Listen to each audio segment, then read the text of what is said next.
तो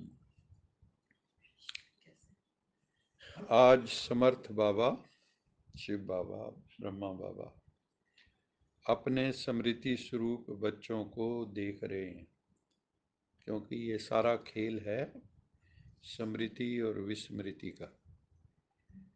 आखां जीवा विसरे मर जाऊं, आखन औखा सच्चा नाम, गुरबाणी में आता है कि अगर मैं उसका नाम लूं तो मैं जिंदा हूं, विसर जाता हूं, भूल जाता हूं, विस्मृत हो जाता है तो मैं मुर्दे की तरह।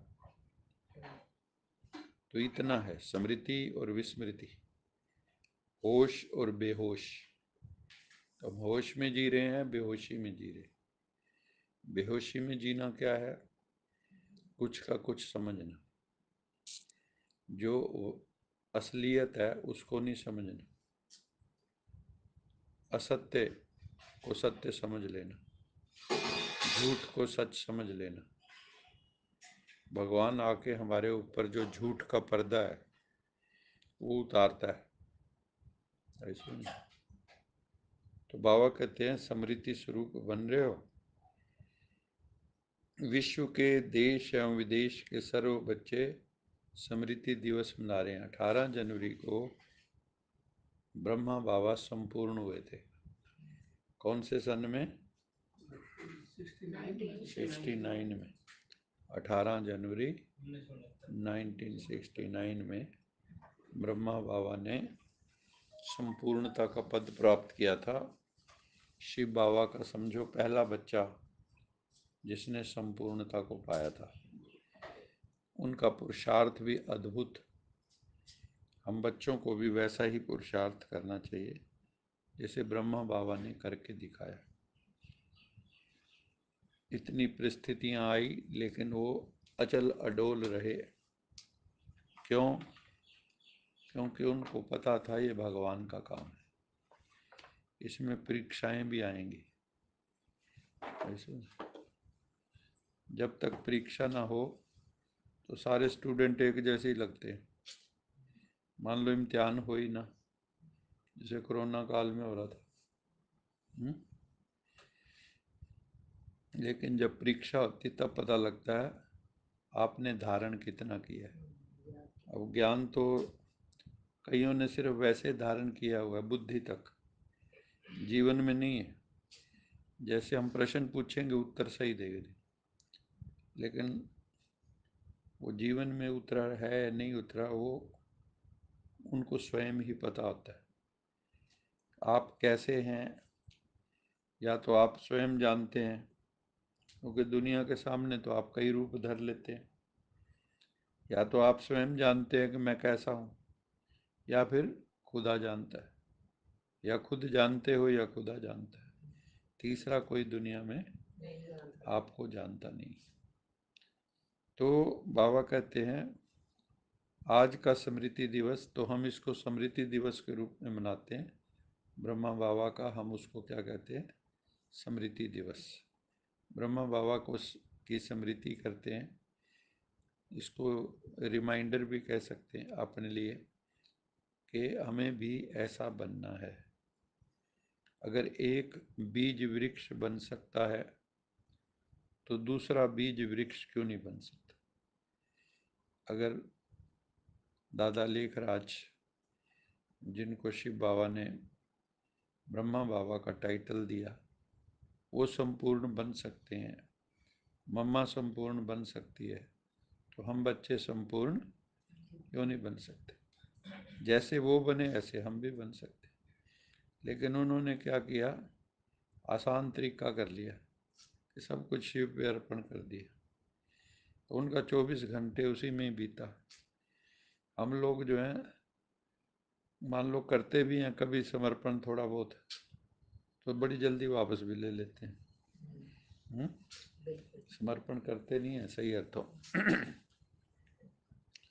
तो हम इसलिए संपूर्ण बनते नहीं हैं, क्योंकि बाबा कहता है जो समर्पण होते हैं वही संपूर्ण होते हैं।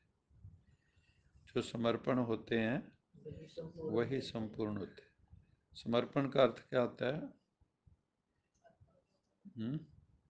अर्पण करना।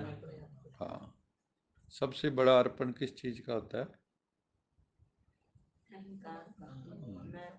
मैं जो करते हैं ना, मेरे को समझते नहीं आप, मैं कौन हूँ, ये जो फूक है ना, ये इसका समर्पण है जरूरी। और थोड़ा सा वो पिंच वो दो, हवा सारी निकल जाए। ऐसे ही होता है ना, गुब्बारा खूब फुला रखा होता है और कोई आके छोटी सी पिन मारे, बस हो गया काम। तो आज का स्मृति दिवस बच्चों को अपने ब्राह्मण जीवन अर्थात समर्थ जीवन की स्मृति दिलाते हैं, क्योंकि ब्रह्मा बाप की जीवन कहानी के साथ साथ ब्राह्मण बच्चों की भी जीवन कहानी है। हम भी ब्राह्मण कैसे बने? शिव बाबा आया, ब्रह्मा बाबा उन्होंने उनको नाम दिया, तो ब्रह्मा से फिर ब्राह्मण पैदा हो। उनका अपना एक अनुशासन है, एक डिसिप्लिन है, एक विधि विधान है। उसको जो फॉलो करते हैं, उस अनुशासन में रहते हैं, आत्म अनुशासन में, आत्म संयम में रहते हैं, उनको हम ब्राह्मण कहते हैं। ब्राह्मण कौन है? जो आत्म संयम में रहते हैं। तब ही ब्राह्मणों द्वारा अविनाशी यज्ञ की स्थापना हुई। कौन सा यज्ञ है? रुद्र यज्ञ। ब्रह्मा बाप आप ब्राह्मणों के साथ साथ स्थापना के निमित्त बने। तो ब्रह्मा बाप के साथ आदि ब्राह्मणों की भी जीवन कहानी है। आदि देव ब्रह्मा और आदि ब्राह्मण दोनों का महत्व यज्ञ स्थापना में रहा। अनादि बाप ने आदि देव ब्रह्मा द्वारा, अनादि बाप कौन है? शिव बाबा। अनादि का मतलब क्या होता है? वो अनंत होता है। अनादि मैंने जिसका आदि ना हो, शुरुआत ना हो। अनंत मैंने जिसका अंत ना हो। अनादि अनंत। परमात्मा क्या है? अनादि अनंत। ये नहीं अभी फलानी तारीख को शिव बाबा पैदा हुआ था, अनादि काल से है। आत्माएं भी अनादि काल से। जिन्होंने फिजिक्स वगैरह पढ़ी, उसमें कहा हुआ है कि energy can neither be created nor be destroyed. भी ऊर्जा को ना पैदा किया जा सकता है, ना उसको नष्ट किया जा सकता। ऐसे ही आत्मा है। आत्मा can never be created nor be destroyed. और इसी परमात्मा है, वो भी अकाल है, उसको काल खाता ही नहीं। हम लोगों का तो चलो शरीर के कारण हमें काल खा जाता है। काल खाने का मतलब क्या है? एक कालखंड में जीते हम। ये डेट ऑफ बर्थ है, ये डेट ऑफ डेथ है, ये हमारा बीच का जीवन काल है। तो हमें कहते हो काल आ गया। काल काल आने का मतलब क्या है? भी टाइम आ गया उसका। काल मैंने टाइम होता है, ऐसे नहीं। काल मैंने फिर हम उसको मृत्यु से भी जोड़ लेते हैं ना? तो और परमात्मा क्या है? अकाल। परमात्मा क्या है? काल से परे। जो स्थूल चीज है उसके ऊपर देश और काल का असर होता है। जो स्थूल चीज नहीं है, आत्मा परमात्मा, उन पे देश काल का असर नहीं होता। तो देश काल से अतीत है। और आदि ब्राह्मणों ने अनेक ब्राह्मणों की वृद्धि की, यही स्थापना की ब्रह्मा बाप की कहानी आज के स्मृति दिवस पर वर्णन करते हो। स्मृति दिवस कहते हो तो सिर्फ ब्रह्मा बाप को याद किया, वह ब्रह्मा बाप द्वारा जो बाप ने स्मृतियाँ दिलाई हैं वो सर्व स्मृतियाँ स्मृति में आई। आदि से अब तक क्या क्या और कितनी स्मृतियाँ दिलाई हैं याद हैं?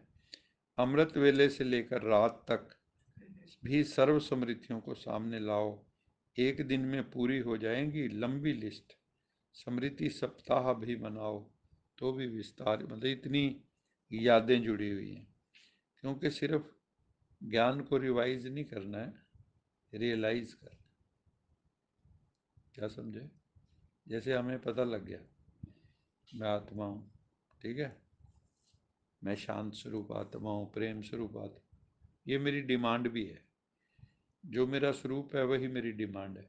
आपको कौन सा इंसान अच्छा लगता है? शांत स्वरूप अच्छा लगेगा या गुस्से वाला अच्छा लगेगा? है ना? प्रेम करने वाला अच्छा लगता है या नफरत करने वाला? तो शांत स्वरूप, आनंद स्वरूप, प्रेम स्वरूप, ज्ञान स्वरूप, शक्ति स्वरूप, पवित्र स्वरूप, ये अच्छे लगेंगे हमें। यही हमारी डिमांड भी है, यही हमारा स्वरूप। लेकिन क्या हमने आनंद स्वरूप का कभी अनुभव किया है कि हर वक्त आनंद में रहे? नंद के आनंद भय जय कन्हैया लाल की। कि हर वक्त जो है बस मौज ही मौज, कुछ भी होता रहे। हम तो अपनी मस्ती में आग लगे चाहे बस्ती में। घर फूक तमाशा जो देखे वो आए हमारी महफिल में। हमारी महफिल में कौन आ सकता है? भगवान की महफिल में कौन आ सकता है? कुछ भी होता रहे। बाबा ने आज भी इसमें भी कहा है, सब कुछ चला जाए, खुशी ना जाए, बस आपके चेहरे पे कुछ भी होता रहे, बस मौज, हर हाल में खुशहाल, हर हाल में खुशहाल, मौज में रहो बस। कोई पूछे कैसे हो, क्या हाल चाल है, खुशहाल मस्त चाल, फरिश्तों वाली चाल।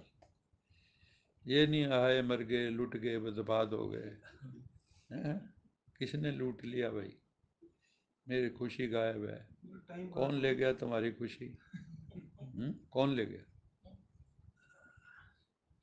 ये ना आदत पड़ जाती कईयों को रोने की ना। अच्छे भले होंगे, पैसे भी अच्छे भले होंगे, वो चल रही है जी, गुजारा हो रहा है, ऐसे नहीं कि किसी को पता ना लग जाए कहीं भी इनके पास ठीक ठाक है। तो ये जो रौं रौं करते हैं ना, फिर रौं रौं हो भी जाता है किसी दिन। शुक्र करो बस, शुक्र करो, शुक्रिया करो बस, तो और बढ़ावा होगा उसमें। रौं रौं करोगे, छिपाओगे, तो क्या करोगे? उसको पड़ा रहेगा मरने के बाद। पता रामनगर में कोई मरा था कितने साल पहले, वो जो आता ना, वो चुना करता था पन्नियाँ और ये मल्ले में से, जब मरा था उस वक़्त के ज़माने की बात है, 7.5 लाख रुपए उसके निकले थे बैंक में। और आप सारी ज़िंदगी यही कुर्डियों के ऊपर ये चुनता रहा, बीनता रहा। और उसके बच्चों को जब बाद में पता लगा, मौजा ही मौजा, क्या सब ने कोठियाँ बनाई अपना बढ़िया से बढ़िया। क्योंकि उस वक्त तो 1 लाख की वैल्यू भी कितनी थी, तो करोड़ों रुपए में है। तो वो जिंदगी भर रौं रौं ही करता रहा। अरे मौज करने वाले दूसरे, कई मौज कर भी नहीं पाते। सही बात है। इसका भी एटीट्यूड चाहिए उसके लिए, मौज का भी एटीट्यूड है। कईयों को रोने का एटीट्यूड है, हर हाल में उन्होंने रोना ही रोना है। तो कभी भी हमें ये एटीट्यूड नहीं बनाना है। शुक्र, शुक्रिया, शुक्रिया, बस हर वक्त शुक्रिया। ये भी बाबा की याद है। अगर आपके दिल से शुक्रिया निकलता है, ये भी भगवान की याद है। अच्छा मीठे मीठे सिकिला दे बच्चों प्रति माता पिता बाप दादा का याद प्यार रूहानी बाप की, रूहानी बच्चों को नमस्ते। हम रूहानी बच्चों की, रूहानी माता पिता बाप दादा को याद प्यार, गुड मॉर्निंग, गुड नाइट और नमस्ते। सदा रहो हंसते, कहीं नहीं फंसते, बन जाओ रिश्ते, बांध लो अपने बस्ते, चलो प्रभु के रास्ते। वाहिगुरु जी का खालसा, वाहिगुरु जी की फतेह। बोल साचे दरबार की जय। लोका समस्ता सुखिनो भवन्तु, लोका समस्ता सुखिनो भवन्तु, लोका समस्ता सुखिनो भवन्तु। ओम